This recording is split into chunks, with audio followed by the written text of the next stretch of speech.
Hello friends, আমি তমালি। আমার বাগান আপনাদের সবাইকে অনেক স্বাগত জানাই। চলে এসেছি ন্যাস্ট্রোসিয়াম নিয়ে। কত ফুল হয়েছে দেখুন, ভর্তি ফুল হয়েছে।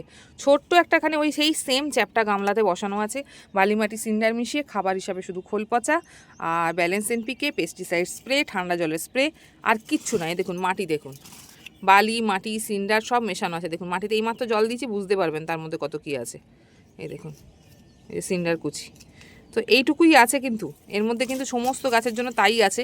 তাতেই কিন্তু সুন্দর ফুল হয়েছে। এই মাত্র জাস্ট জল দিলাম বলে মাটিটাও সুন্দর দেখাতে পারলাম।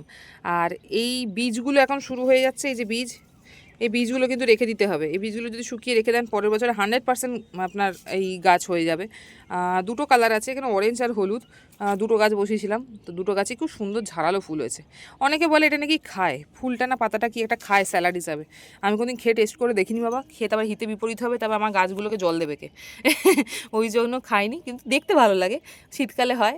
আস্তে আস্তে এবার নষ্টের দিকে গেল, সারা শীতকাল ভোর দেখতে পাইনি।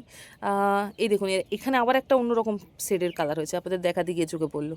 একই হলুদ, কিন্তু একটু অন্যরকম শেড হয়েছে একই গাছে। এই দেখুন, এই বছরটা তো হয়েছে। তো যাই হোক, ছোট্ট একটা ভিডিও দিলাম, দেখে বলবেন কীরকম লাগলো। ভালো লাগলে অবশ্যই লাইক করবেন। কিছু জানার ইচ্ছা থাকলে নিচে কমেন্ট বক্সে জানান। যেইটুকু করেছি সেইটুকুই বললাম, আহামরি কিচ্ছু করিনি, জাস্ট ফেলে রেখেছিলাম। শুধু জল দিয়েছি, খোল পচা দিয়েছি, আর ব্যালেন্স এনপিকে একটুখানি দিয়েছিলাম যখন অন্য গাছে দিই। তো ব্যাস এইটুকুই, আর পেস্টিসাইড দিয়ে একটু স্প্রে করেছি। আজকে এইটুকুই।